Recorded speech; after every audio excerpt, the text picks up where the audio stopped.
What's poppin', players? Welcome back to the Two Penny Gamescast, episode 112. I'm your host, Tavin Bothel, here with my good friend and co-host, Connor Elliott. Say hello to the people, Connor. Hey. How have you been this last week, my friend? I don't even know how I looked on camera. Good. I've been playing games from time to time and not playing games from time to time, which is, I guess, the only important thing to mention on this podcast, since I'll never detail any of my specific life, my personal life, because that'd be kind of weird to put that out on the internet. So pretty much, played games. You And worked. well, good for you. Pretty uneventful week. Yeah, an uneventful week. Good for you. Well, speaking of playing games, ladies and gentlemen, at the end of this podcast here, we're going to have our full review of ChronoTrigger for our video game book club, the Two Penny Game Club. Mm-hmm. There will also be a breakout review video up on youtube.com/2pennygamescast. But if you didn't know, this is the Two Penny Gamescast. Each week, me and Connor, we come to you and we bring you two topics concerning the video game industry, two pennies, if you will, and we give you our 2 cents on them. You can catch us every week, Monday, 8 a.m. Central Time, youtube.com/2pennygamescast, or mainstream podcast services of your choice.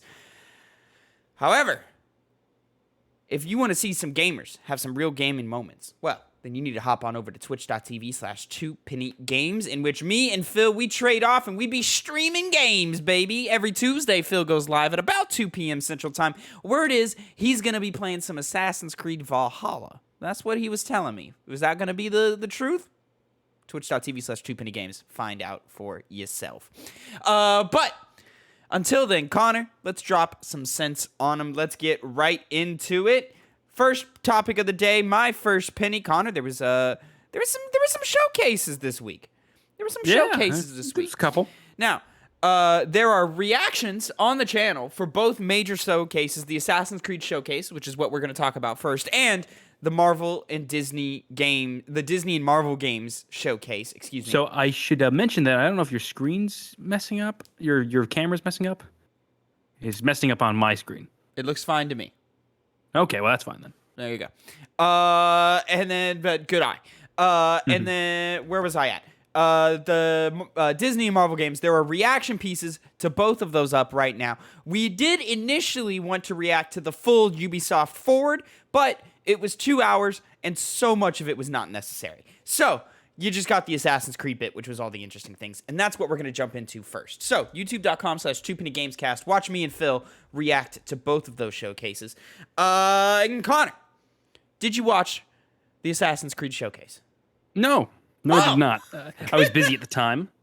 But I did watch the trailers, which is pretty much the only important thing, especially with what you said about it not being good. So the full forward was not good, but the Assassin's Creed part I thought was actually quite entertaining. Yeah. I thought it was.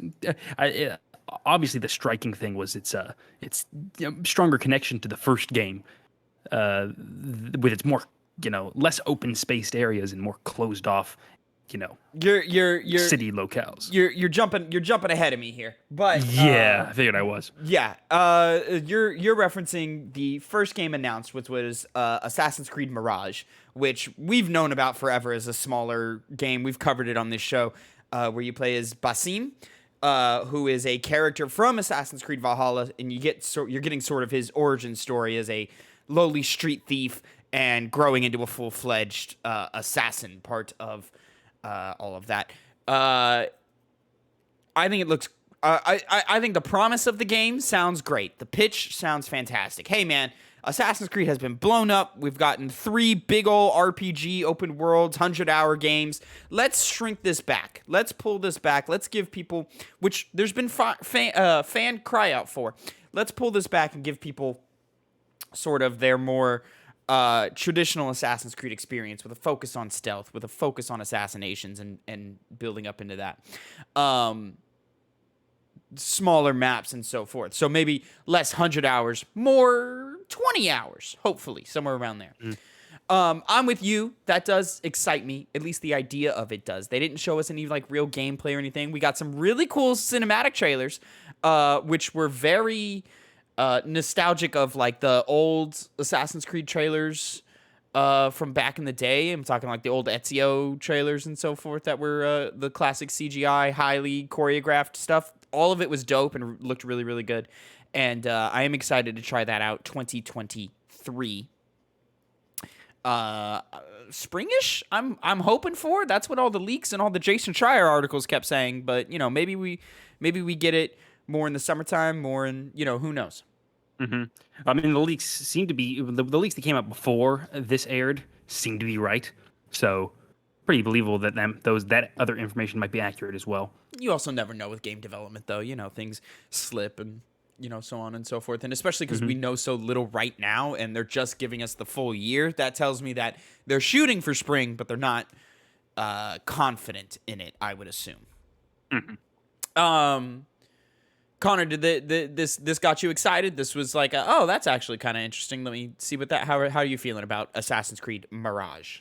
Yeah, because after Odyssey, the whole big open world setting and the 150-hour type gameplay, while it was fun for that game, I'm not really interested in going back to, which is why Valhalla didn't really appeal to me at all, because it was just more of the thing that I just did. And I still hadn't even done everything in that in Odyssey, and I was still playing it. I still haven't even beaten the game because I just get sidetracked. Dog, I put 160 hours into that game, platinumed it, and still mad side quests left to do.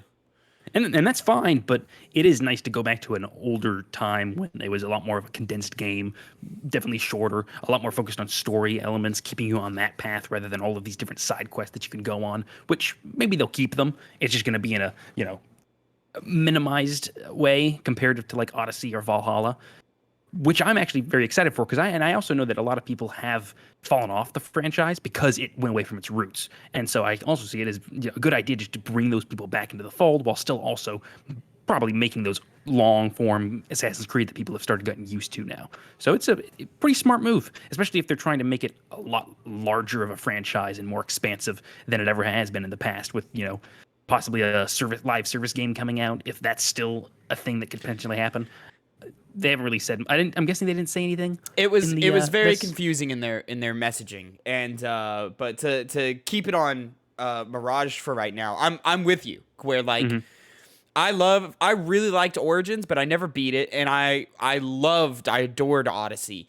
But Valhalla just didn't really do it for me. So that new burst of energy that Origins and Odyssey inserted in and injected into the franchise, that enthusiasm that I had, is quickly fading. So like even though I'm a long-term fan of Assassin's Creed, I guess you could call me, but my fanship, my fanhood, my fandom is fading, and it's fading fast.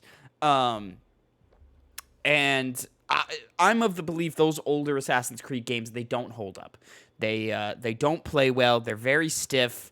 And they were great for the time, but like very quickly just started dating themselves in terms of gameplay. This excites me because I would like that sort of scale and that focus. I would like a more focused product in Assassin's Creed. However, and I would like to see the return of like in-depth parkour and stealth mechanics and all that thing and all that stuff. However, I need a complete revamp of gameplay. It cannot play how the games of old played. It needs to be way smoother, way closer to how sort of Splinter Cell Blacklist left us off, where that was like real smooth and real fluid and so forth. And granted, that game's almost 10 years old, so it's not as fluid as it used to feel. But sort of an updated version of that, I think, is what we're really would really help Mirage here. And then a return to the parkour, I said. But also, I really want some polish in this game. Assassin's Creed has been known for a long time to be a very glitchy franchise, and it's starting to really grind my gears. It's one of the main reasons I put Valhalla down is because every few minutes something would happen, and I'd be like, well, like, it wasn't game-breaking like Cyberpunk 2077 glitches were, but it was annoying, and I was just like, I don't need this right now. I've got other games to play, and this game's huge, and I liked Odyssey better, and I put it down, and I never looked back. So I'm hoping for a revamping in gameplay, and I'm hoping for a high amount of polish on this title specifically. But to kind of move on to what you were kind of talking about, this is far from the only Assassin's Creed game that got announced. Yeah, let's go ahead and start with what we thought was a games as service thing with the Assassin's Creed Infinity. Right now they've said we're getting 2 big MMO styled games of the Origins, Odyssey, Valhalla ilk, in the form of Assassin's Creed codename Red and Assassin's Creed codenamed Hexy. They described it as, and these are 2 big games that live in a project that they're calling Infinity, but they weren't very clear as to what Infinity actually is. They kind of described it as sort of like a multiplayer hub of some sort that feeds into these other single player games. So I'm not quite sure what it is that we're getting here, because you and I when we first heard about Infinity, we're both predicting a games of service type game, very Destiny, very Division type things, but just with the Assassin's Creed twist, which would make sense. Ubisoft has dabbled in that before, and Division made them quite a bit of money. Let's give that formula to the franchise that's holding all of Ubisoft on its back, and see what happens. And on paper, that sounds great, but they haven't told or shown us anything that I think is like giving me any inclination as to what the game actually is. However, codename Red is a Assassin's Creed game that's going to take place in feudal Japan, excuse me, which has been a long time fan request to go to Japan in that, which is cool. I'm down for that. I would like that big, huge Assassin's Creed experience, but I don't know, man. Like we'll see. Mm-hmm. But in terms of like it, because there's also rumors going on that depending on how well Mirage performs, they might remake the original Assassin's Creed game, which I think would be welcome. And I personally would like to see that, because I was always an Assassin's Creed 1 apologist. So now I'm sitting here and I'm going, well, this is kind of interesting that we're now, because Assassin's Creed has evolved to what it is today, and the fans are, still calling out and crying out for what Assassin's Creed used to be. Well, now we have these 2 sort of paths where we can have our stealth game, or we could have our big, massive open world RPG. Yeah, any of that have any interest to you, Connor? How are you feeling? I mean, I have been actually wanting to go to feudal Japan for a while now, because I remember way back in the day, people were talking about how that might have been the next one. I think as far back as maybe Assassin's Creed 3 was when I was really first hearing people come out in such a force that I thought it actually would have been made by now. But yeah, maybe now that they're more of a refined series and out of the dumps as they were back in that time period, meaning back during like Assassin's Creed 3 and whatnot, Revelations, where it started kind of dipping. I'm happy to see it more realized in this new era of Assassin's Creed. But as far as a live service stuff, it seems like it's going back to that. It seems like it's almost a half-formed idea. Like they don't fully have everything planned out that they want to do, and they're just they got it out there of what they were going to do something with the Assassin's Creed brand with Infinity, but they don't really have things hammered down to details. Maybe, I don't know. They may be just being vague so they don't blow the lid too early about what they have going on behind the scenes. But I'm looking forward to more updates to see if they're actually going to do things with it, because it's pretty nondescript marketing that they're going with this Infinity. So it's kind of a wait and see thing, like a lot of things are to me. But how I agree with you quite a bit. Mm-hmm. And then lastly, just to kind of shotgun the rest of this here, Assassin's Creed is getting a mobile game. Assassin's Creed codename Jade. It's going to be a Assassin's Creed game that takes place in China. So that's cool. I'm into that. Would like to see more on it. It being a mobile game kind of disheartens me, but the trailer was playing in engine and it did look really high quality. So that's nice to see. But it being a mobile game, I'm pretty cautious of that. But it's enough to make me go, I'll download it, give it a try, and see what happens. But other than that, that's all dependent upon the type of game that you put out and if it's good enough to play on a phone. And then from there, they announced / re-announced or something their Assassin's Creed Netflix series. Cool. Wait, that's all they really had to say is that, they're making a series with Netflix, which at first I was like, okay, we'll see, because something about the Ubisoft brand mixed with the Netflix brand didn't work for me. But then I sat there and I thought about it, and I was like, the Witcher Netflix show is pretty good. And the Castlevania series was quite excellent until it wasn't. So maybe we might have something here. We might have something really cool and really interesting here to sink our teeth into with this Assassin's Creed Netflix. Who knows? Mm-hmm. Yeah, at least they got our attention, at the very least. Indeed. And then something that had my attention and I think completely dropped the ball, Connor, is this Marvel and Disney Games showcase. That's bad? It wasn't good?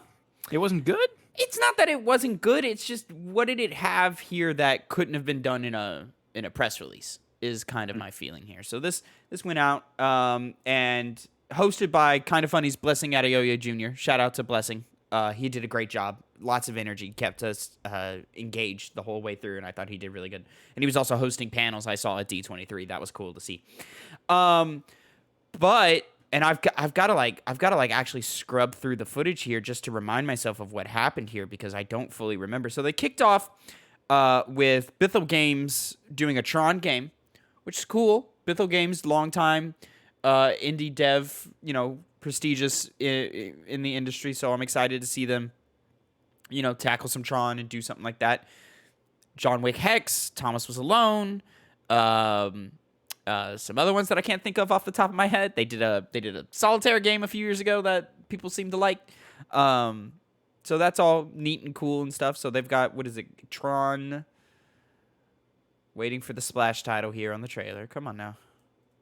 I dipped away. Come back. Where is it? Oh. Identity. Tron Identity. 2023. Cool. Neat. Cool little thing to jump in on. And then they had a cool little, cooperative puzzle platformer for Mickey Mouse Illusion Island, where you get to play as Mickey, Minnie, Donald, and Goofy. This one actually looked pretty cool. Really good art style. Really, really enjoyed what I saw there. Engaging animations, and it does look really high quality. I'm definitely giving this one a try. And then the dialogue I thought was actually pretty tongue in cheek and pretty cute and funny, and got a couple of chuckles out of me in this trailer. So yeah, I'm interested to see more from this for sure. Marvel's Midnight Suns got another trailer. Didn't really do anything for me. Connor, you cut in whenever anything grabbed you here. Yeah, no, yeah. I mean, Midnight Suns. They just keep rolling things out for that, but I don't know. I've just kind of lost excitement for it. I don't know. They did announce a new release date of December 3rd, 2nd, 3rd. Mm-hmm. Here we go. Sure. December 2nd. There we go. But wait, Go ahead. It won't make the video game awards. It won't make the video game awards, Connor. Another victim of Jeff Keighley. such a solvable issue, but I guess they just don't care. Right. Mm-hmm. Marvel Strike Force is doing some stuff with Hulk. There's a Marvel card game. Aliens. Avatar. Lego Star Wars is getting some new characters. Return to Monkey Island got a big thing. And yeah, it's just a bunch of... Okay. Disney Mario Kart ripoff Speedstorm looked kind of cool, kind of interesting. It seems to be more focused on the actual racing instead of the item usage carnage that is Mario Kart. So that's kind of neat. Probably would try it out. I believe they said it was free to play. Oh, yeah, that's an easy play then.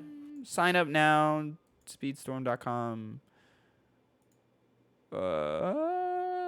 Let me see if they actually said anything. Coming soon. I feel like they did say it was free to play, but I could have that wrong. Mm-hmm. So I don't see anything in there. I am. And then just kind of skipping, we're just gonna go ahead and skip to the big things. Niantic announced a Marvel World of Heroes game. So Pokemon Go, but Marvel superheroes. Cool, neat, fantastic. But the thing that's grabbing all the headlines is the Skydance New Media, which is Amy Hennig's studio, is doing a Captain America and Black Panther game set in World War II, where you take control of a squad of built out of Black Panther, Captain America, a soldier, and then I forget what they're called, the Durla Malage or something, the Black Panther Secret Service people. Just really a quick little cinematic announcement trailer. No name, no date, nothing. Not even like they're not even. I watched an interview with Amy Hennig, who she said, "Yeah, it's going to be a narrative-focused action adventure game." But the way they were describing it sounds like it's going to have multiplayer stuff in it, hugely accessible with buzzwords that they kept using and stuff. So maybe it's just a narrative-focused squad-based game. I don't know. I don't know. Another nondescript thing. Yeah, non-specific thing. We're lacking in a lot of details here, in which case I go, so why announce it? Like, you don't even have a name. Like, so why are we talking about it? It's just that this thing where they just always want to say, this is our game coming out, and it's coming out. Here it is. Just so you know it's coming out. We don't know when it's coming out, but it's coming out. So now you know. It's just, quit it. Just you don't tell need us to tell when us the game's these near things. closer. You know. Yeah. We don't care. And I don't think most people also care. I mean, does it? I don't think. Is there any actual like proven benefit to announcing things this early? Because they keep doing it. It's industry stuff. It's stocks and investors and stuff. That's what all this is really for.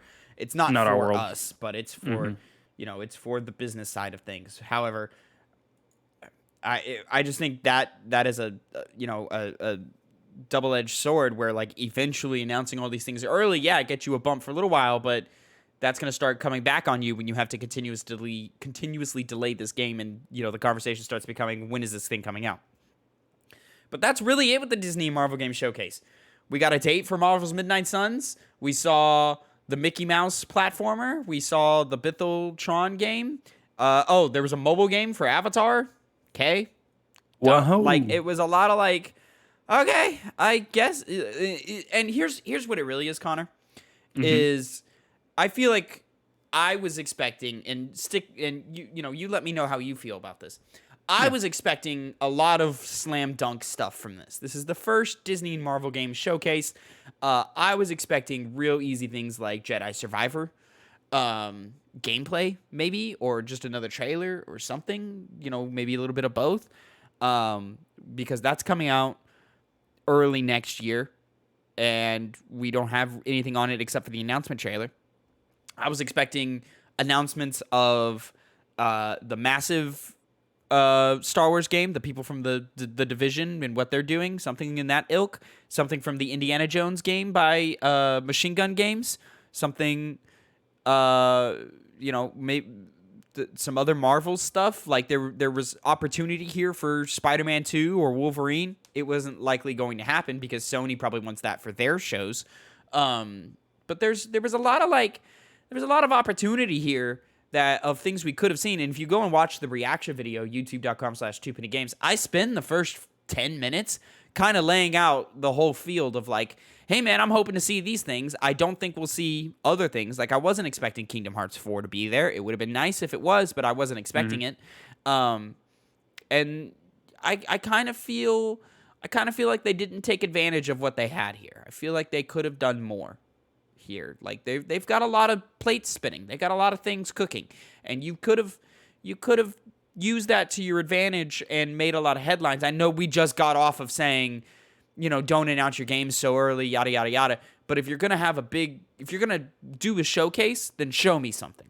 Like, it doesn't have to be much. It just has to be something. And you showed me some updates on some stuff, but like, it was pretty content light. And for your first outing as Disney and Marvel Games, in a showcase format, I think we could have done more here. Yeah, easily could have, but they just wanted to announce it, I guess. They were obsessed with that. Well, they just wanted to do a showcase, I guess, because it was D23. Yeah. It doesn't matter where things are, but neither here nor there. Connor, let's jump into our third topic of the day, your first penny of the day. Let's talk about this. SNK insists Saudi Arabia sale will have no effect on the games we make. So, Connor, break this down for me, because this is a story we have not been following on the show. However, it has been on your radar for a second. Well, no, it actually just came on my radar now. That's okay. why I was taken aback by it, because this happened back in, I believe it was April. The acquiring of 96% of the company. It was they knew they were going to increase their stock ownership of this company, but they were saying around 51% is what they were shooting for, and now they own 96. Now, obviously, Saudi Arabia is known for not being very modern, being very stuck in the Stone Ages, with a lot of crimes against gay people, women, people who don't exactly practice their own religion. They're not exactly not a very good country, a good government, I should say. And some of the issues that were obviously being raised, once we start talking about the story, is that games might have changed as a result of them owning it due to their values, but they're assuring us that that's not happening. Did you want me to read the story, or did you want to go ahead and do that? You can go ahead. You can go ahead and take over real quick. What is SNK? Because I didn't know. Oh, you're right. SNK is very, very old company. They were the ones who made games like Fatal Fury, which had Terry Bogard, the guy who was added in Smash. And eventually they would consolidate a lot of their former IPs into something called King of Fighters, which is easily their biggest thing, where it's a bunch of different characters from their games and original characters for that franchise that's gone on since the 90s. They've made tons and tons of games. It's one of the few fighting games that has hit my radar, not just because of my relationship to you, but because I'm paying attention to the industry. And it makes enough waves to where, guys like me who aren't super into fighting games even hear about it. Yeah. So it's also gained a lot of popularity recently because fighting games have become more and more popular recently. It's become more accessible, and obviously they just came out with their new King of Fighters game, which, even though it has some online problems, was received very well. The game itself, and we just had to play it at a tournament, so it's been doing really well for itself. And we even got another announcement that they're releasing a sequel to a game called Garo, another one of their franchises that they had in the past. So they're gaining traction now, but it's kind of mired into this purchase by the Crown Prince's investment fund. It's basically directly owned by him, and they do a lot of human rights violations, and it's called into question about whether it's good to give them money or not, because the Saudi Arabian government does disenfranchise against certain minorities or people in their own country. So it's kind of given me a little bit of a shock, because I don't want to support them either.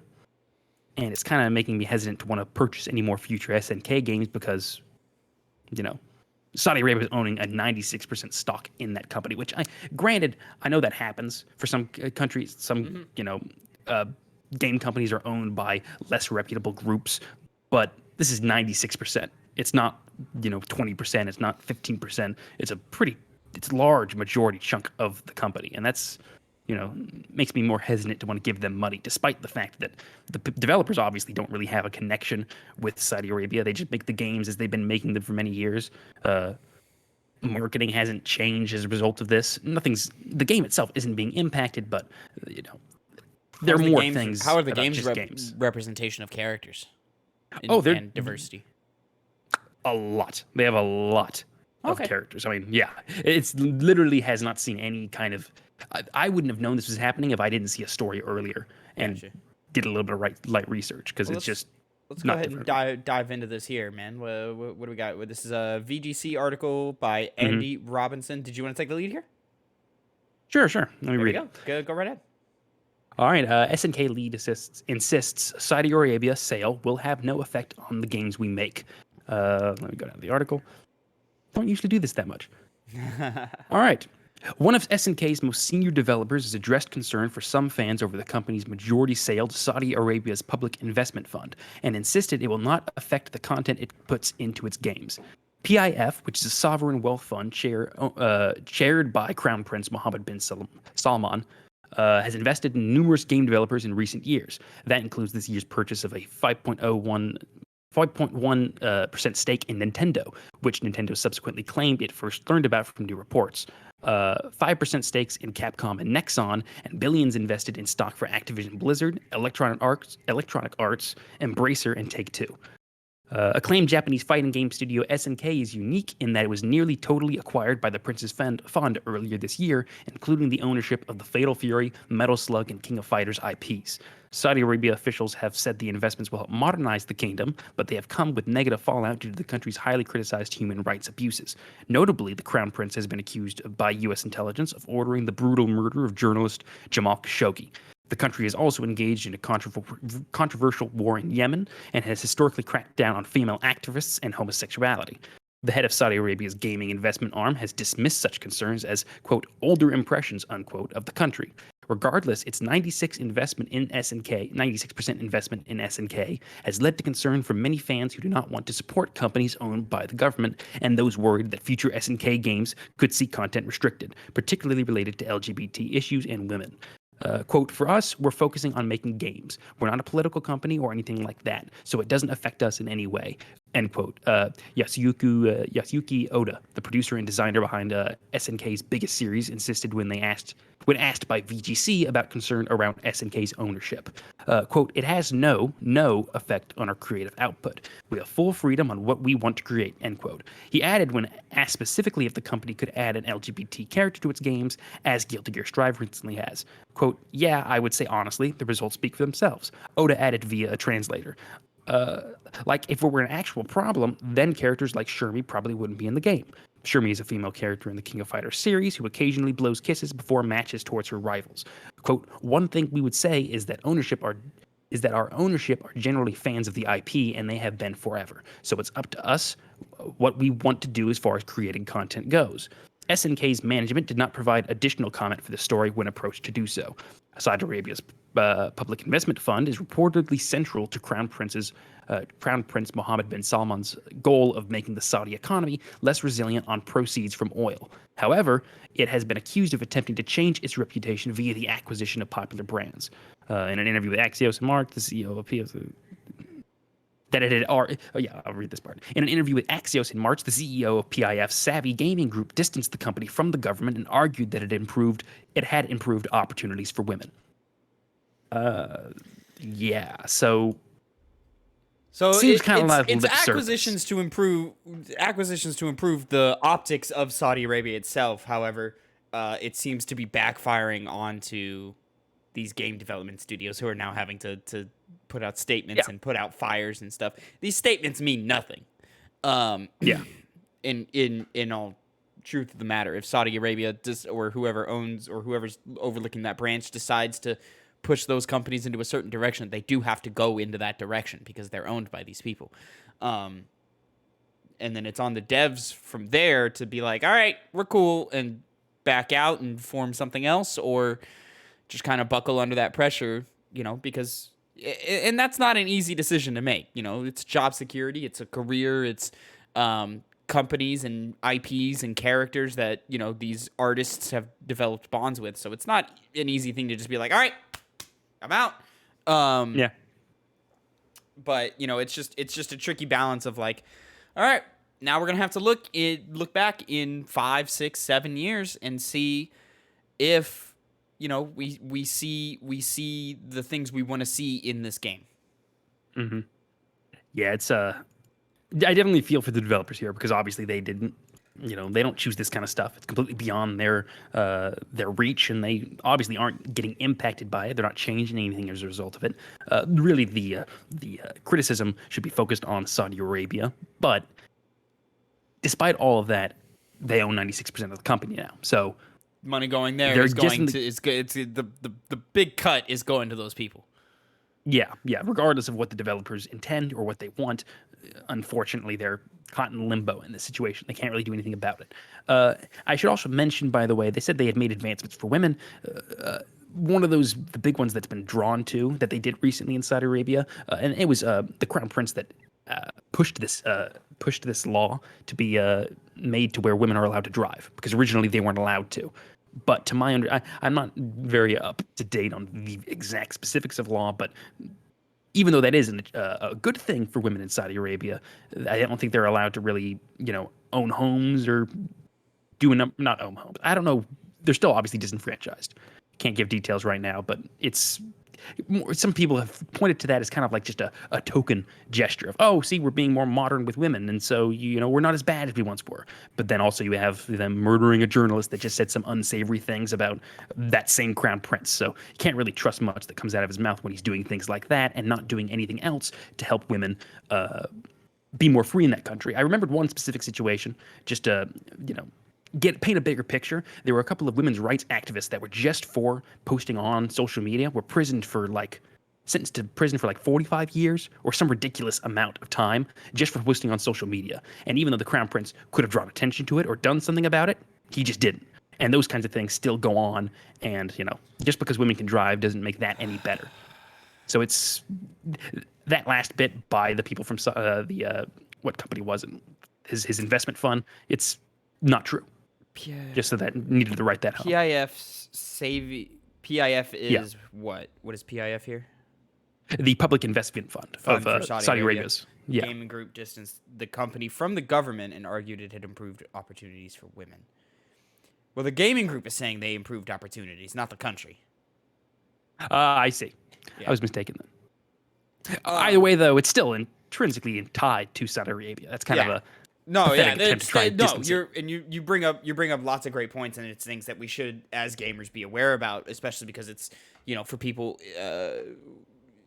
born in areas with less opportunities than us. It's up to us on whether or not we want to fund, because you're directly funding these things that we see as issues. And it's up to you as the gamer of like, do you want to condone that with your wallet or not? So, it might mean you have to miss out on some games and so on and so forth. This is why, this is like a big reason as to why, like, every time we cover Call of Duty, we bring up Activision Blizzard's problems, or every time we talk about Ubisoft, which, by the way, they put out a thing for Skull and Bones again. It was like a big gameplay thing. Ubisoft Singapore, as far as I know, still a circus, still a monkey monkey act of just complete sexual harassment and mismanagement and just a mess over there. It's important to hold these people to the fire and, really sit back and go, all right, you're either going to listen to our words or you're going to listen to our money. And, I'm cool with another $70 in my pocket. Do you want it or not? Yeah. And, if it's enough of it, then that will equate to something. But if not, well, then we can bitch and moan all we want on the internet, but it doesn't make any difference. Yeah. No, it does not. Speaking of bitching and moaning on the internet, that's the best I had for a thing. Moving on to our final topic of the day, and Connor, your second penny of the day. Xbox exec wants to show Fable now, but the developer wants it to be ready first. This is an IGN article by Ryan Disdale. Head of Microsoft Studios Matt Booty already wants to show off Fable on the Xbox Series X, but developer Playground Games has refused to do so until it's properly ready. Speaking at PAX West 2022, Booty said that Playground is doing so many cool things with the next generation Fable game that he asks them to share it every time he sees it. Quote, part of my job is giving air cover to the team, he explained. Quote, they don't want to show stuff early before it's ready to go. But if there's one game where that's kind of flipped around, where every time I see something, I say, we should show this, it's Fable. Because there's a lot of cool stuff. That being said, quote, the team has made it very clear that I am not going to be able to show anything until it's ready, Booty laughed. He gave a brief update on its development, however, commenting that Playground is bringing the same, quote, craft and dedication that they brought to Forza Horizon. Booty also admitted that giving Fable to a developer best known for its racing games was a bit of a head-scratcher, but Playground has proven that they get it.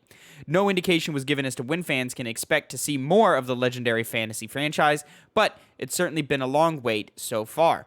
Given Fable for Xbox Series X was officially announced more than 2 years ago in July 2020, Xbox has shared it's being developed using the Forza engine, and that the game will mark a new beginning for the Fable franchise, but has remained tight-lipped otherwise.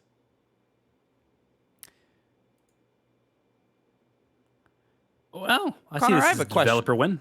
Connor, I have a question but before we jump into that, Oh. Fable was announced over 2 years ago. It's news to me. But we're because our it's first believable. episode was about that Xbox showcase where Fable was announced. No, It might have been. If it was with the Halo stuff, then it yeah, would that be. was with the Halo stuff, Yeah. right? Fairly certain. I remember that was when they did a lot of stuff, so it would make sense. But I can't confidently say that's true. Well, this is episode 112 by my count, unless I fucked up somewhere. No. No, well, maybe if your count's not wrong, so no, I don't think you're messing up there. You don't think my count's wrong? No. What's poppin', players? We're gonna find out. We're gonna find out if my count's wrong, ladies and gentlemen, and that's gonna be really fucking embarrassing. I'm showing 110. I'm showing 110. What's poppin', players? Welcome Shut up, back Tavin. to the Two Penny Gamescast. I'm showing 110 in the playlist, which means we're missing something in the playlist. Mm-hmm. I don't know what it is. That's interesting. Huh. How are we missing how does that math? You know, cuz we didn't start this podcast in September. We started it in July, didn't we? Yeah, it was July. So I don't. How do these numbers work? July 27th, 2020. Yeah. Huh. Yeah, it has been over 2 years. Look at that. Okay. Well, Interesting. still not out. Still nothing. Still. Another case of them just doing it too early. Anyways, Fable. Yeah. Shout out to the devs standing the ground being like, yo, no, this isn't ready. We're not showing this. And I'll be honest. Hey, man, Booty's like, all right, cool. They don't want to show it. Then we're not going to show it. Yeah, because he easily could have done what obviously many other publishers have done, big wigs have done, which is just say, oh, I'll show it. Do a reveal trailer with, all we've been seeing now is just do some kind of press conference. Do something, which you don't have to. I mean, it's good. It's Fable. We can get a lot of headlines off of Fable, Yeah. So they could if they want to, but they're not, and I'm happy that they're not. Mm-hmm. Yep. It just seems that like Xbox is really doing their best to manage their studios and their properties as best as possible. We've still got some question marks on things like Perfect Dark, which seems to have almost restarted development, it feels like, or just constantly is just fighting an uphill battle. So that one doesn't seem to work. And then Halo Infinite essentially just released a whole year earlier than it should have, even though it got delayed a whole extra year. Connor, I'm gonna ask you if you could turn the light on in the I can't room do you're that. in. Yeah. And then while you're talking, but I do think this specifically, like the headline would have you thinking that, oh man, it's these publishers and these higher ups, pressing down on the lower end developers, but it's really not that way when you read, and this is why you should read into your articles and stuff, everybody. Where like Matt Booty is clearly like, I want to show stuff. I want them to show stuff because it's really fucking cool. Like from all words, now this instills some hope in me for the Fable game because I wasn't sure when they announced it, and it's been quiet for so long. So I was increasingly like, I don't know, but they're like, hey, nah, man, they've got some heat over here. And to be fair, it's the Forza Horizon guys, so like they make great games.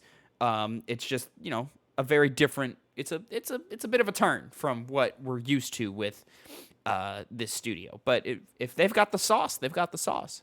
Yeah. I would. Are you interested in the Fable game? Have you played old Fable games? I should say. I played Fable 3. Okay. It's free on Xbox Live Gold, and I had an okay enough time. People kind of had a general okay enough time on that game.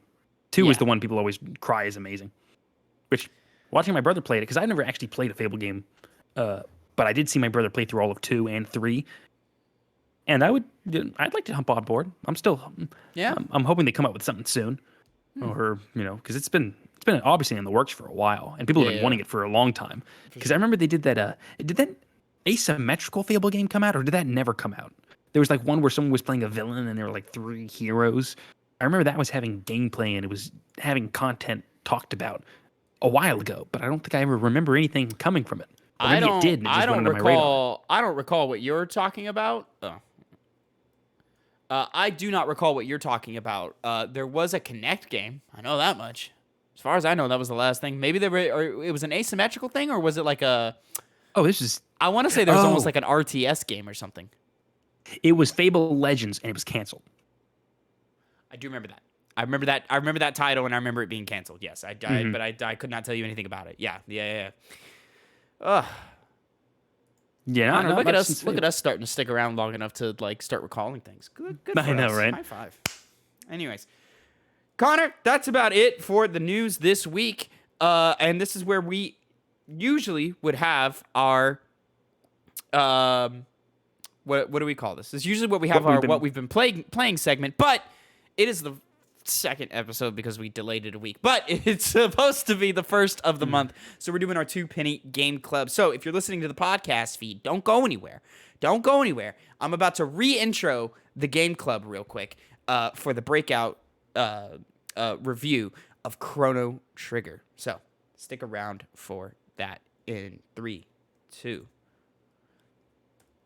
What's poppin', players? Welcome back to a 2 penny game club review. This time, Chrono Trigger. If you didn't know, me and my good buddy Connor. Say hello to the people, Connor.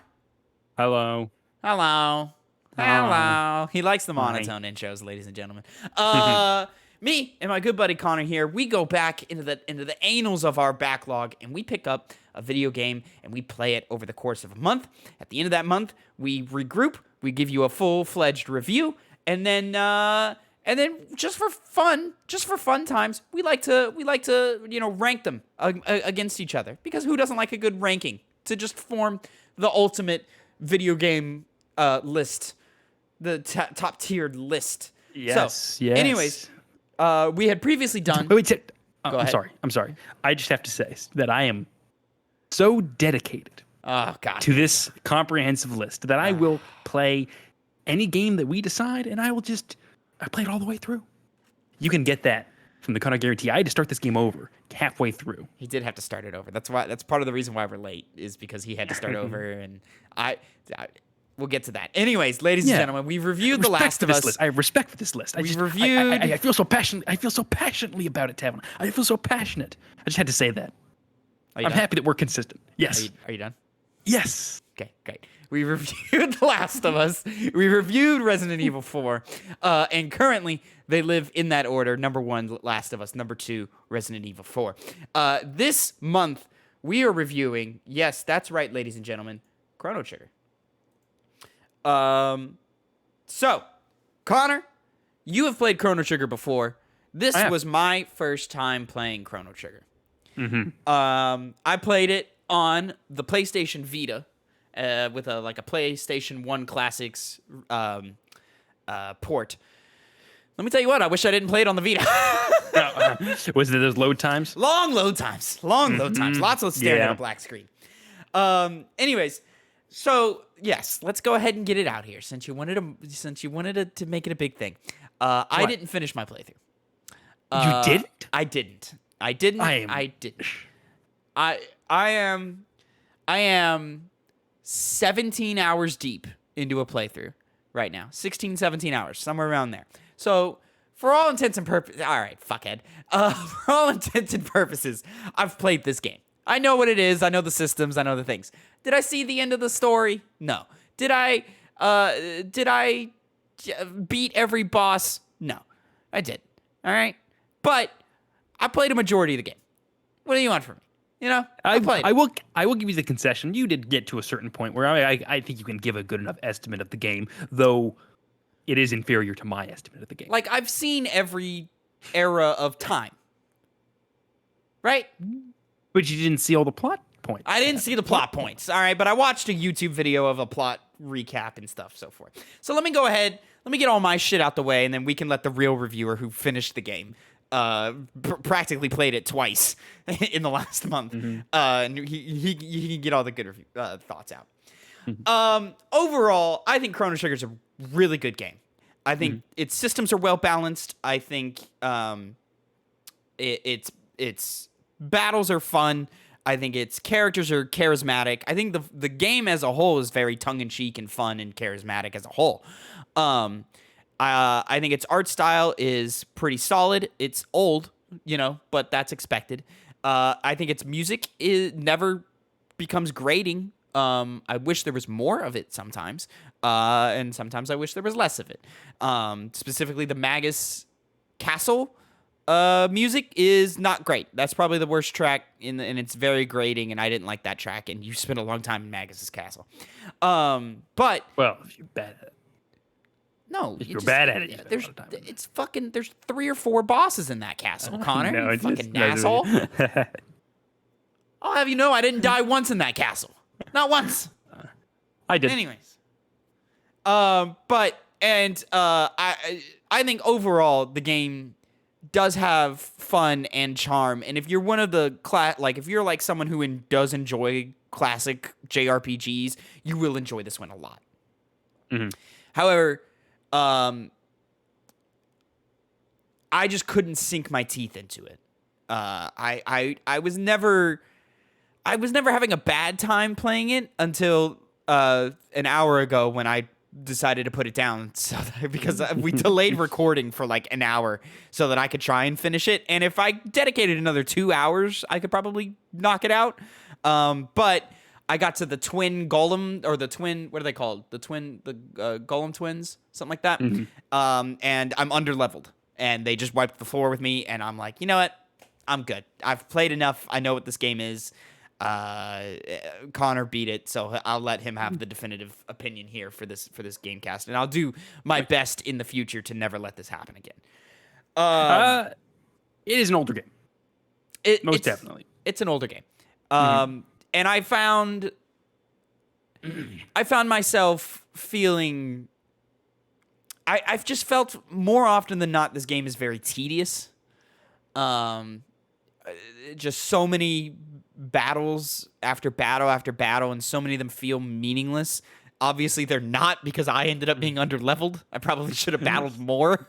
But I think its combat systems are solid. They're well put together. They're well balanced. They make sense. You get it's a good like balance of like visual cues mixed with gameplay mechanics. For example, like if an enemy is colored red, probably either A, don't use fire attacks on them, or absolutely use fire attacks on them. Mm-hmm. One of those two. And then you just kind of figure it out from there. If they're a machine, probably use water. Who knows? That probably will work. And then I think just the normal attack function, just the quick, hey man, I'm just gonna stab you real quick. More often than not will carry you through most of the game, which is great. Yeah. I think, where you think of games like Pokemon or Persona, where the neutral attacks are just kind of there to just kind of do chip damage, but they're not the like actual good attacks. And for some enemies and some boss fights, that's still true. But for a lot of the game, you can carry yourself a lot of the way with just doing physical attacks, which I appreciated. Yeah. Its cast of characters are unique and charismatic. I enjoyed pretty much all of them. I do just wish we dove deeper into those characters. It kind of just feels like they're caricatures. And, what's her name? Marley? Marl? How do you... Marl? Marl is just the plucky, friends with everybody one, and that's it the whole way through. And I'm like, all right, cool. And then I guess there's a romance between her and Chrono, I guess. I don't know. They marry at the end. Sure. Cool. Good for them. Chrono doesn't say a fucking word, so I couldn't care less. But, honestly, my girl Ayla, though, she was a baddie, though. That was a baddie right there, that Ayla. Anyways. Oh, yeah. Cool character. But, yeah, overall, it's a good game. I understand why it's a classic, but it's an old game. And it just doesn't... It didn't click for me. It's not entering my favorites of all time. It's entering my... Yeah, if you're a gaming historian, or if you just consider yourself a long-term gamer and you want to speak about games in an educated way, you should play this game. Mm-hmm. Yeah. Well, Connor, go ahead, give us your opinion about the game, and then we'll deep dive and talk about more stuff. Sure. So I very much liked my revisit of this game. I played it back in sophomore year of high school. So I didn't play it when I was a kid, like a lot of people who love That was Chrono almost Trigger 10 years ago. played it. Yeah, it was a while. Did you Been know? a good while. Did you That's why I know was so. we entered high school 10 years ago. Did we? Yeah. Like entered it? Huh. Entered high school 10 years. Like our freshman year started 10 years ago. Huh. Well, Time fucking this flies, is- doesn't it, buddy? It does. Yeah. Damn. Connor, you Well- and I had been friends for years at that point. Yeah. It was sixth grade, I believe. Something And like then that. here we go. Lord alive. Look at us. We're getting old. Mm-hmm. And we're not yet, but we're getting there. it's on the way. I'm gonna start feeling the anyways. aches soon. Huh? I'm gonna start feeling the aches soon. I already do. Anyways, I'm sorry. I cut you off. Continue. No, you're good. I like I said, thoroughly enjoyed my revisit to this game. I could say that I probably liked it more this time around than I did the first time I played through it, and I also did a better job at just playing the game because I remember it was a lot harder back in the day, and I struggled with a lot of boss fights. But now I breeze through them, which Really? I'm sorry to cut you off again. No, it's no big That's deal. crazy because I never felt it was hard. No, neither did I this time around. Yeah, I was. okay. I don't know what I was thinking back then. Maybe we're just I don't know smarter if I- gamers now. I guess so. Guess I am. Especially because that was one of the first JRPGs I played, so that probably had some kind of an impact on it. But at times I found the game a bit too easy. I would just kind of find the way to do it the most efficient way. And due to the fact, like you said before, there are tons of fights and it can be a slog at certain points just to go through and backtrack a lot and have to fight enemies over and over again. But, thankfully, it was done in a very flashy way. The animations that were used with all of the different text that you had to your accessible to your fingertips, and the a little bit more the more depth to it, where you can use multiple characters, ATB bars, once they're all the way filled, to do text that involve both of them, and that generally have higher damage or allow characters to do elemental damage that they otherwise wouldn't have been able to do. So that made combat very fresh, or it made it very solid. Even though it might not have been so, gripping all the time. I wasn't always super invested on the edge of my seat during combat encounters. I would just breeze through them. But mechanically, like you said before, solid. Really solid gameplay. You jumped into the deep end on mechanics real quick. So just as a quick breakdown, this is a turn-based RPG, but it uses an active time battle system. And if you don't know what that means, in most turn-based RPGs, if you put the controller down, combat does not continue. Everybody just sits there and stares at each other and waits for the player to take their turn. An active time battle system is one where the battle does continue. So every character is set on a timer. And when that timer is up, it is now their turn to move. But if they don't move, that's not going to stop the other characters' timers. So, for example, if I just sit there and I'm surrounded by 3 spiders, depending on my stats, such as like my speed or my power, or this, that, and the third, I might be placed like spider number 1 might go first, then me, then 2 and 3. So let's say spider 1 takes his turn. I sit there, I do nothing. Well, spider 2 is gonna go when spider 2 is ready, and so on and so forth. Which kind of allows you to have to think on your feet a whole lot and work and move as fast as possible to figure out enemy weaknesses and strengths, and experiment quickly, and sort of play your way through that battle that way. Mm-hmm. It's just to kind of put some pressure on to give some energy to a turn-based RPG. And generally, I think those are the best way to play these kinds of games. Final Fantasy is very famous for doing that, but worked very well in this game. I like the traditional system more. Traditional, that's still a good system. Yeah. Nothing wrong. I think both of them have value of their own. That I'm happy. There's 2 ways to do it. So there's some variety in how these games are played. But going back to what you were saying before, all the characters are very likable. They're unique. They're interesting. They grab you. Especially helped along by Akira Toriyama's art style, famously done the writer of Dragon Ball, which is iconic. Everyone knows who Dragon Ball is, and I think it really helps lend to the characters because they do pop into my mind. I can remember how they all were designed in their portraits. I know their personalities. Just very well designed characters, though they don't have the most depth to them. Some more than others definitely do, like Frog, Glenn. He definitely has some of the most character work done as far as he's concerned. Robo as well. Robo and Luca's relationship. two of the other characters in the game. Marl and Chrono, yeah, as you were saying before, just they look cool. They do look cool. They play well, but do play well. They just not much to say beyond that. One other thing that I really have to stress that makes me like this game so much is the soundtrack. I think very, very highly of it. I think some of the greatest soundtracks, OSTs in video games are in this soundtrack. Sound like the Corridors of Time, the song that plays during the Kingdom of Zeal area. I think that's probably my favorite soundtrack I've ever heard in a video game. It's just such a peaceful thing to listen to that I still listen to it when I'm reading books or reading manga when I'm in bed at night, because it's just a peaceful, nice, pleasant song that I can't get enough of.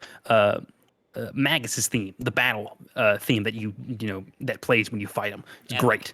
Really, really epic. Yeah, one of the first times, like I said, I played. This was like my first JRPG, and to have something like that play, even though the gameplay obviously isn't as big and flashy and dynamic as some other games out there that I had especially played at that point in my life, it really compensated for not having those things and just energized me during the entire fight. And I would even stop and listen to it whenever I was able to get breaks in the combat by clicking on text, because that was one way you could stop the gameplay from going constantly, because it would give you time to choose from your list of text on what you're going to do to which enemy. So I would just sit there sometimes and listen to the soundtracks because they just were so captivating to me. Scala's thing. How did you pause combat? By going to tech. It was not on the PS. It may not have been on the PS1 version. Because I would go into text. They definitely did not pause combat when I was playing, at least. Oh, and then I totally didn't even break down. So, your party group you have 3 in your party, one being your player character of Chrono, who's in your party at all times. So you just pick, 2 and 3 to kind of balance out Chrono's abilities and what you're fighting at the time. And every character has a tech move, Tech, tech, in which this is basically like their super move or their abilities or so forth. So Chrono has one called Cyclone, in which he does a spin move where he's slashing his sword and can hit multiple enemies at once. Chrono also unlocks lightning based magic and so forth. And so what Connor was kind of dipping into earlier with combining techs to create dual or even triple techs is when characters use their abilities in conjunction with each other to do extra damage or provide an extra boost to elemental damage or so forth. For example, Luca has fire. So Luca and Chrono can combine their abilities to where he does he basically has a flame sword that he stabs his enemy with, and it'll do 700 damage as opposed to the normal 300 that each individual attack would give. Mm-hmm. Yeah, makes one of those things that makes combat more fresh and fun, like I was saying, that gives it life. Yeah, but let's see what else I covered. Soundtrack, story. The story's pretty interesting. As far as time travel stories go, be very easy to mess it up. Thankfully, this didn't. And it was still able to do it in a more light, fun way. So it wasn't really super serious with its time travel mechanics. But it also has a lot under the hood that you don't know unless you play around with. Like there's a lot. Like this game is famous for having a bunch of endings, none of which I've seen, obviously. But there's a lot you can do, and you can really play around in the order in which you complete certain tasks to end up with a different solution and so forth. So all of that's really cool, and I'm really exciting that they put in that much work just to get all of those different narrative beats happening. Yeah. Mm-hmm. Also, I guess pixel art is beautiful in this game. Going back to the Kingdom of Zeal, great pixel art. I mean, one of my favorites of all time as well. The game itself, all multiple aspects of it had big impacts on me. And I, always think about in my mind. They're always in the back of it when I think of cool things in video games, which, not every game's able to do. So it's, in my eyes, something that I hold in very high regard. Another thing that I do is I try to if I care more about games that get me emotionally invested. And though the characters aren't super deep or anything like that, I had a lot of fun with them. And it was sad to see them part inevitably at the end. How they part exactly, that's up to you. But not every game is able to make me do that as well. So I hold those games in very high regard. So it just all in all worked together just to make this very nice experience that I was very pleased to revisit again. And I really appreciated it more on a second going than I did on my first. Very, very good game. Guess that's I'd my probably service be level. higher up on it if I could just play it as I want leisurely. But because we run this podcast, I was on a time limit. I started school and I moved to a different city, and so I just Busy didn't have a times. lot of time during the month to play. And I kind of crammed 12 hours into the last 2 days, and that probably played in a lot to what I was feeling about the game. It might have, Because yeah. I have touched this game before. I made it about 4 hours in when I first got my Vita and was really enjoying it, and I just put it down for one reason or another. And as I'm playing the opening, footage of the game right now. And what's weird is I have nostalgia for the first couple of hours for this game, which is my limited experience that I have. So I'm almost, I never will. I know I never will, but I'm almost like, oh man, I should just start over and just go again and like really just let this game breathe and just give it, it's only like 20-ish, 23-ish hours long. Really like let it breathe and break 30 hours, higher. And I was playing with a walkthrough guide with the wiki guide, so I was zooming through faster than I would have. But to like really just like let me just explore and like really like flesh out the world of all this, I think it would do better in my mind for that reason. But I still don't think it would crack much higher for me. For example, like the only real experience with active time battle JRPGs that I have is Final Fantasy VII, the original, and I like that game more than this game. I would too. I do too. There are things about this game that are better. The combat system I think is better in this game. The music is better in this game, and the art is better in this game.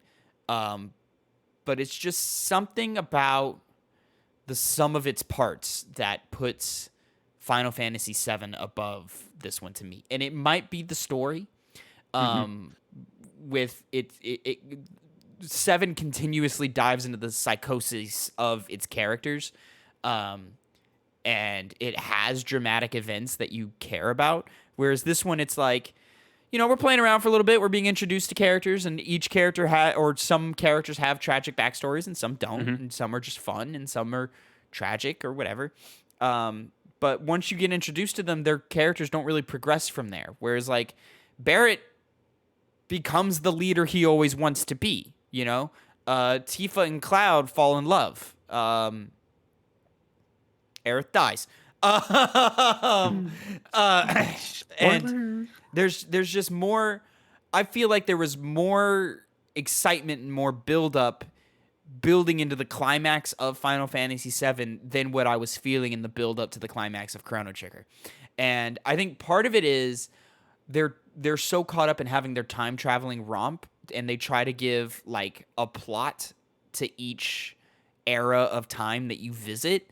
And I think that holds the game back a little bit. It makes it feel a little more episodic, a little more almost monster of the week. Like as I was thinking about it in lead up to this review, I was like, honestly, like it's almost structured in a way to where you could pick it up and play 2-3 hours and have a story arc in that, but none of the arcs build into each other in any meaningful way. They try to point you continuously to the big bad, but and I think the twist of like, oh, Magus is the big bad. Oh, except no, he's not. I think that was a fun little twist. Yeah, but I liked it a lot. Yeah. Overall, I just don't think the reason why my motivation to get through the game, I don't think is strong enough to carry the whole game. Hey, sometimes it's not. But just to give you some details that you weren't very privy to because you didn't play it all the way through, you can get that was an unintentional jab. No, that was intentional. Don't lie to them. It was not. It was not. But Magus actually can't become a part of your party. You have the choice to kill him fight him and kill him, or let him join. It's a pretty important, useful addition to the team. And also, you can change out Chrono later on with other party members. It's at a certain point, you were locked into it most of the game, but that kind of goes away as the game progresses. I mean, we can do full spoilers here, so forth. It's been out for so long. You guys, sorry. It's not as iconic as something like Final Fantasy VII, but it's still iconic, and it's still been out for years and years and years. Well, also the purpose of the idea of the show is that you're playing along with us. And so forth. So, I enjoyed ChronoTrigger, but it didn't carry me through to the end. And but a lot of what you were saying rings true for me. I really like the music. I really like the art. I think the environments and the character designs hold up really, really well. Some of the special effect type stuff, maybe not so much. Like the portal when you time travel doesn't look good. Anytime any area of effect magic happens, doesn't look great. I think specifically water. Water magic looks pretty atrocious. Hey, that's okay. You forgive, things for their time and so forth. Did you change the color of your UI? No, I didn't know I could. Oh no, yeah, you can. Yeah, there's a whole thing in the menu dedicated to it. Yeah, no, mine's blue. Oh, no, you're right. I remember I was like, white looks good. There you go. Let's talk sort of our general playthrough experience, Connor. My usual makeup of squad mates, Chrono, obviously. But then I like to play. Oddly enough, not usually my shtick, but I liked to play with the damage heavy characters. So I had a lot of Frog, a lot of Ayla, and a lot of what's that? That's not her name. Ayla. Ayla, yeah. Ayla and a lot of Robo. And then when needed, I would pull out Luca for fire damage or whatever. But for the most part, I was hanging out with Frog. Frog was pretty much a mainstay, and then just depending on if I needed more area of attack things, I would pull out Robo, or if I needed heavier physical damage stuff, I'd pull Ayla out. But Chrono, Frog, and then switch out with Ayla and Robo. Those are my big three. How about you, my man? What was your makeup? Well, I actually try. Usually, what I try to do with JRPGs like this one is cycle through all the characters, so I play all of them. It's kind of how I've always liked to do things, and this one was no exception. But funny enough, as far as obviously, I would ultimately be skewed towards certain party members when the chips were down. And it's the same exact thing as you. It was Frog. Frog was almost always in there, and it was Ayla and Robo. Well, that's not true. They was always switching between those groups, and obviously Chrono. That's Slurp Kiss. Woo! Woo, boy, that thing. If you needed some health, oh man, that came in clutch. One of the ones that you can unlock later was another. It was a combo with Robo and Frog called Cure Wave. That was even better. It was large health healing to your entire party, and it was just like the final boss fight, Lavos. It was cakewalk. Nice. Yeah. Nice. Mm-hmm. And then I did like eventually getting the I think it's called the Gold Nugget or Gold Nut or something like that you can put Gold on stud, I believe. Yeah, where it reduces your magic cost by 75%. So like I put it on Chrono, of course, because he's there all the time, and he you use him because I also had Chrono decked out with speed. Anything speed related went straight to Chrono. Okay. Yeah. So Chrono was doing the most moves, and he had the most damage, and so on and so forth. So like, Lightning 2 would cost 8 normally, and then you put that on, bam, down to 2 MP for a area of attack, heavy damage Lightning. Hell yeah, let's go. Crazy. But yeah, I'll say this even though I got caught up because I was rushing, the game does a good job of pacing you out. Like, you don't need to grind really that much during this game, really that much at all. Every time you have an opportunity to fight, fight. But there's never like a moment where you're like, fuck, man, let me just run up and down this hallway 7 times and grind myself out. You can if you want. I ended up doing that when when I was putting the Masamune sword together, I ended up going to the prehistoric age early, so I was just running through the prehistoric age like kind of lost for a little bit, and I was like, I don't really know what I'm doing, but I'm getting a lot of XP. So, Get that's your head. probably what carried me through as far as I did. Yeah, I definitely would recommend to anyone who hasn't played it and would be watching this to fight every fight that you come across. And generally, you'll be like, I was fine. That was all I needed. For That the most and part, you'll be okay. specifically- Yeah, and equipping characters with the right equipment. Because one thing I really liked was equipment was very central to these characters because a lot of armor had, stat boosts for certain defense in one area, maybe attack or speed in another, the stamina.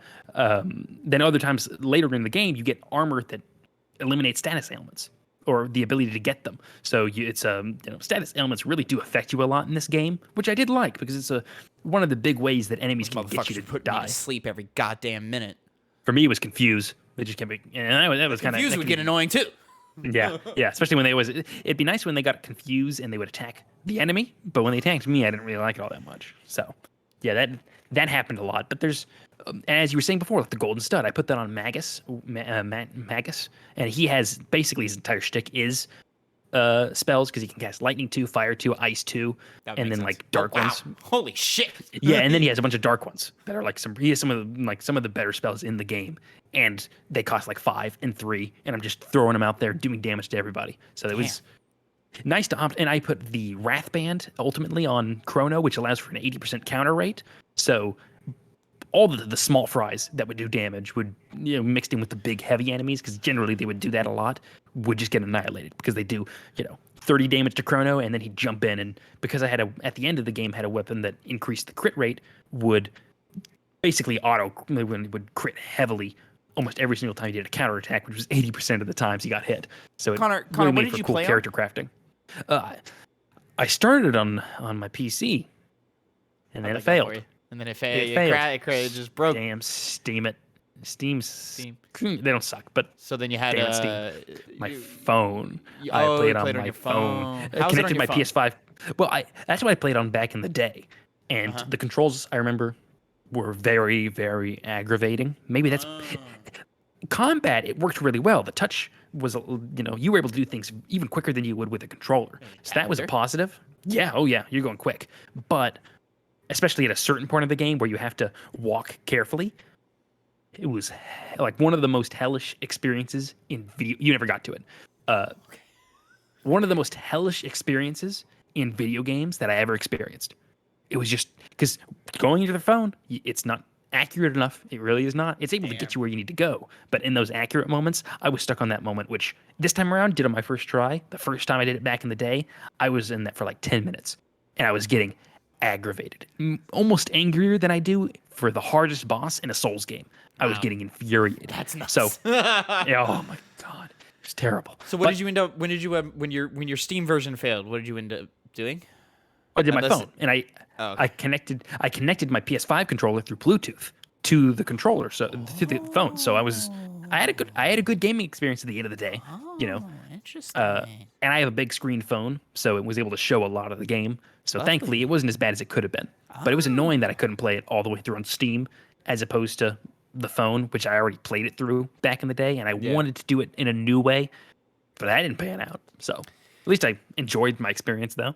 So I Didn't hate it. One of the things, and I mentioned playing on the Vita, the load times are long. Every time you enter a new screen, it's a long black screen, probably like 2-3 seconds every time. But also every time you enter into a battle, characters assume their positions of where they're going to be in the battle, and then there's a pause as the battle loads. And every single battle, it'd be and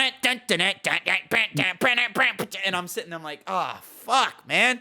Like, let me just climb up the wall. I'm climbing up this fucking wall. Like, let me get up to the top of the mountain, please. You see, Tavin, I was fearful of that when you were playing on the PlayStation Vita, but yeah, no, you seemed okay with it at first. At first, I okay. was, but it just got so grating after, because they start throwing fight after fight after fight after fight at you, and it's just like I'm really sick of this. So here's my thing, Connor. This is a badge of shame for me that I didn't finish it in time for review. I mean, I played enough of the game. Like I played it. Yeah. Like I know what I'm talking about when I'm talking about Chrono Trigger. I agree. So here's my thing. I'll come back. I'll restart. I'm gonna play it on another platform. And I'm gonna play it the right way. And eventually we'll get an updated opinion, Tavin opinion of Chrono Trigger. It probably won't change that much, but I'll probably be higher on it than I am right now. Not that I'm low on it right now. I think it's a quality game. I just think it's old, and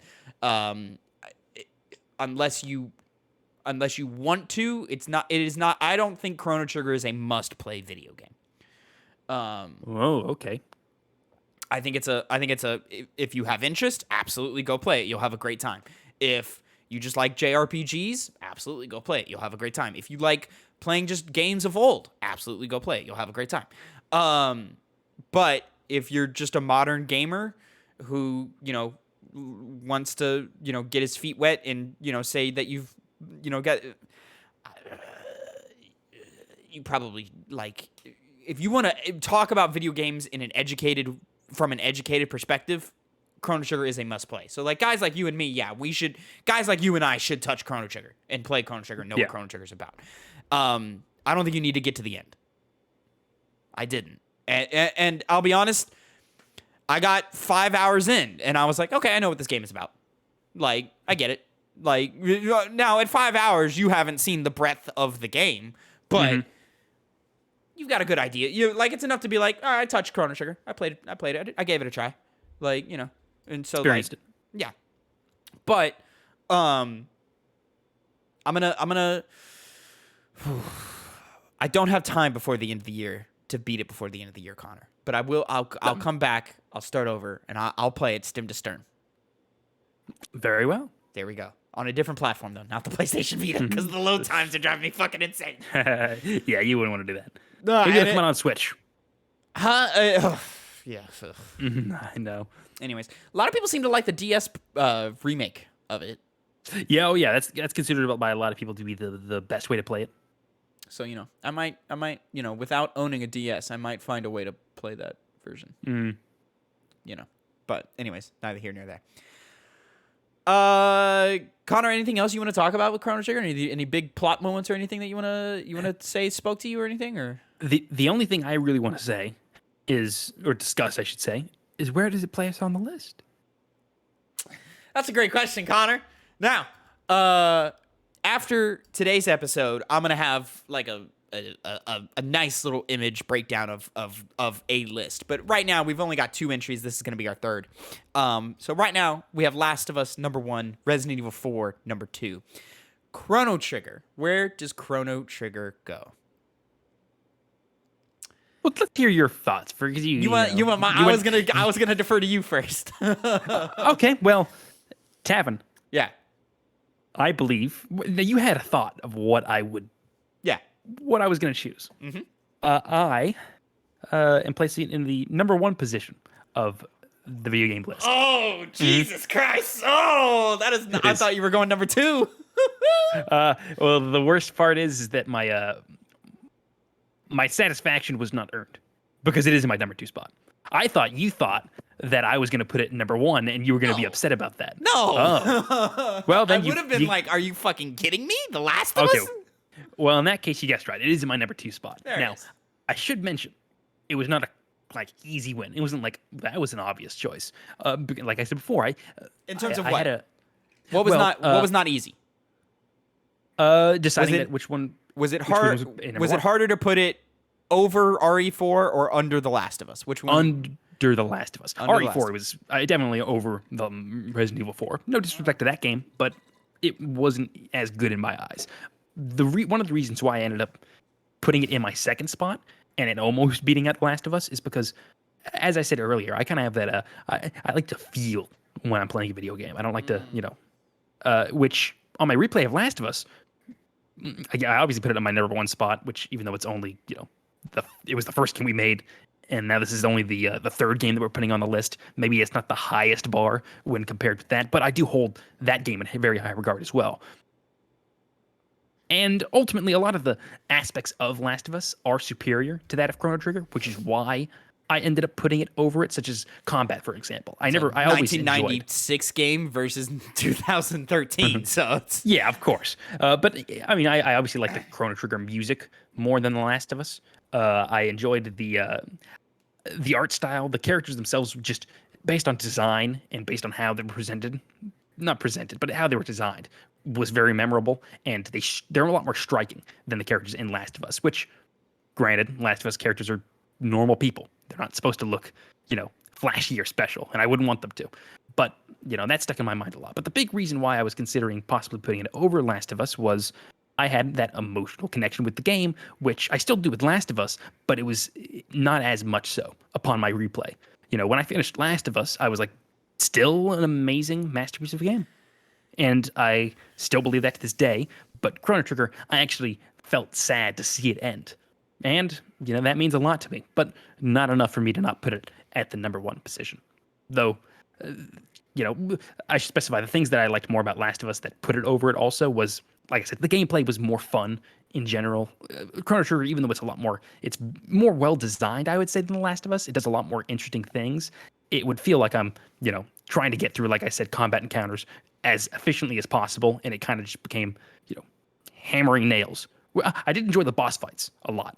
I consistently enjoyed those whenever they would pop up, but just waiting through the boss fights were always good. The boss fights, yeah, they're always good. Really great boss list, all in all. But did you ever come across the point where you were like you entered a combat encounter and then it ended, but it ended like with like the slow-mo character would fade to white and explode, and you'd go, yeah, wait, that was a boss? That happened to me in the sewers. Because I'd been in the sewers my first time, like just kind of playing around and poking around or whatever, and I'd explored most of the sewers. And then at the point in the game where they make you go through the sewers in the future, the 2300 AD,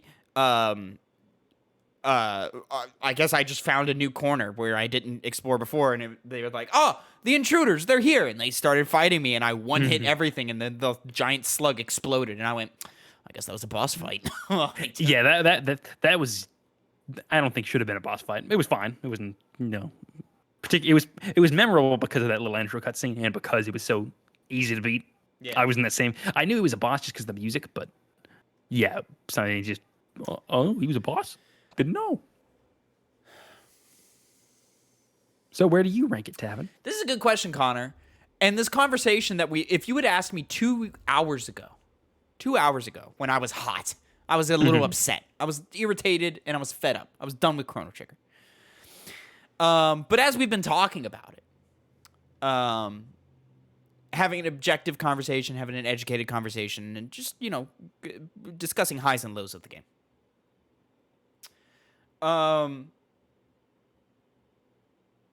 It's put me in a position to where my heart says one thing, my mind says another thing, but they've got to find some middle ground somewhere. So I was coming in and I was saying Connor's going to put it at number 2. I'm going to put it at number 3 underneath Resident Evil 4. Yeah. And that's what I said going in, because Resident Evil 4 gameplay wise speaks to me more. Even though 4's story is completely bonkers and doesn't make any sense and I don't really care about it that much, I can skip cutscenes and throw on a podcast and just play Resident Evil 4 and have a good time. Like, I can just play that game and have fun. I don't know if I could necessarily do that with Chrono Trigger, and I don't know if I would necessarily want to with Chrono Trigger, because this is a game that demands your attention for a reason. It's less about being fun to play and more about exploring systems and outsmarting the game and throwing in tactics in there and so on and so forth. And then exploring the world and completing your side quests and your little character stories and so on and so forth that I would like to go back and see. Especially because the plot recap that I did showed me a couple of moments that I was like, oh, I would like to see Marl crash the courtroom that, locked me up at the beginning of the game. That's cool. I want to see that moment play out. So now I'm stuck here in a difficult position where objectively Chrono Trigger is probably the better game. I like Resident Evil 4 more.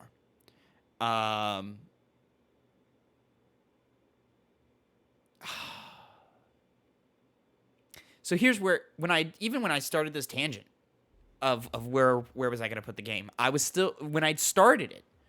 So here, put it on pause. Here, let me just say, I'm going to agree with you. I'm going to put Chrono Trigger above Resident Evil 4, even though I personally like. Oh. I personally have more fun playing RE4.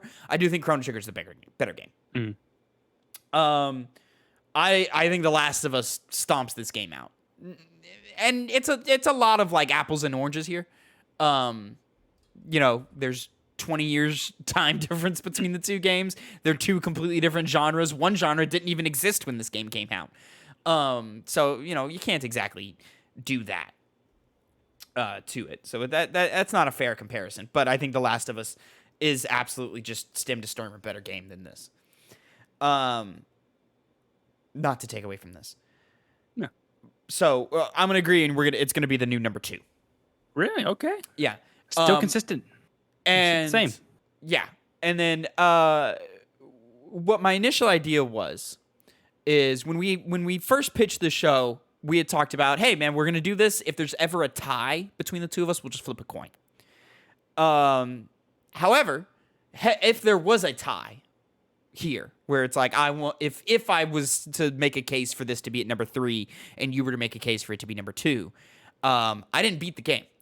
So I would say that automatically gives you the tiebreaker win. Fair enough. Because you saw it through to the end at least. So it would have been number 2 regardless, because I think that's fair. However, so ladies and gentlemen, that's it for right here. Number 1, The Last of Us. Number 2, Chrono Trigger, and number 3, Resident Evil 4. Now, And that's that. and that's that. Now, just to complicate things, because we love complications here at Two Penny Games. Young Phil from twitch.tv/2pennygames is actually going to be joining us on next month's Two Penny Game Club, in which we are going to be playing Portal 1. And worth noting, what was the date? The 13th? Was that the date? The date of For the Steam sale? 19th. The 19th. On the 19th, Yeah. Steam is doing a big old sale. Portal is currently $10 on Steam right now. Because it's a Valve game, it's probably going to get a discount. So, ladies and gentlemen, if you have anything that can run Steam OS and play a game from, how old is Portal? Like 15 years? Something like that? Something like that. 10, 15 years? It's over 10. Yeah, it's like 15 years old. Me and Connor are going to wait to the 19th, see what that sale is, and save ourselves a couple of dollars on that. But it's only $10, and Portal is available on Switch. It's available on PlayStation 3, I believe. Xbox. I think so, yeah. I think Portal 2 is on PlayStation 3. Portal 1 is not. But Portal 1 is available in the Orange Box collection, if you can find that anywhere or have that. So we're going to be playing Portal. So the date of... I had it, and now I don't. Now I got to look it up. God damn it. The Two Penny Games episode of October 3rd, which means we have until the 2nd, Connor, to play ourselves some Portal 1. I don't think that'll be that hard. It's only like 2 hours long. It's like 5 hours long. It's not that hard. Yeah, it was. But Phil will be joining us for that. He has played a little more than half of Resident Evil 4. He's never touched The Last of Us. He's never touched Chrono Trigger. When I was texting him before, I said, hey, man, go ahead and finish your playthrough of RE4. If you want, play through Last of Us Part 1, the remake version, because I saw he installed it on his PlayStation. He doesn't need to play Chrono Trigger. He wouldn't like it. So, if ever in the future, he will, of course, have a vote later. But if ever in the future he's like, hey, I'm going to put it here, we would decide if it goes above or below Chrono Trigger or anything else. Because we've played. So, that's that. Ladies and gentlemen, thank you so much for watching and listening to the Two Penny Game Club. If you are here from the Two Penny Gamescast, episode 112, remember, you can get episodes every Monday, 8 a.m. Central Time, youtube.com/2pennygamescast, or mainstream podcast services of your choice. Thank you so much for watching and listening. We have until October 3rd to play Portal, reminder. And until next time, have a great time. And Connor, say goodbye to the people. Bye. I can't find my mouse. There it is.